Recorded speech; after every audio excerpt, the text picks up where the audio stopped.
Siddaramaiah deputy CM DK Shivakumar ఆరోపించారు. కేంద్ర ప్రభుత్వ వైఖరికి నిరసనగా బెంగళూరులో కాంగ్రెస్ నేతలు వినూత్నంగా నిరసన తెలిపారు. విధానసౌధ ఆవరణలో మహాత్మాగాంధీ విగ్రహం ఎదుట ఖాళీ చెంబులు ప్లకార్డులు పట్టుకుని ధర్నా నిర్వహించారు. కర్ణాటకలో కరువు సాయం కోసం 18,000 కోట్లు డిమాండ్ చేస్తే కేంద్ర ప్రభుత్వం కేవలం 3,000 కోట్లు ఇచ్చి చేతులు దులుపుకోవడానికి సిద్ధమైందని కాంగ్రెస్ నేతలు ఆగ్రహం వ్యక్తం చేశారు. కేంద్ర ప్రభుత్వం కాంగ్రెస్ పాలిత ప్రాంతాలపై వివక్ష చూపుతోందని మండిపడ్డారు.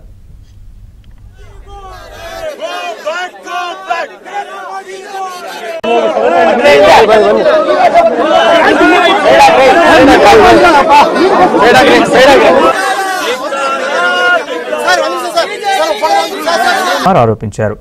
కేంద్ర ప్రభుత్వ వైఖరికి నిరసనగా బెంగళూరులో కాంగ్రెస్ నేతలు వినూత్నంగా నిరసన తెలిపారు. విధానసౌధ ఆవరణలో మహాత్మాగాంధీ విగ్రహం ఎదుట ఖాళీ చెంబులు ప్లకార్డులు పట్టుకుని ధర్నా నిర్వహించారు.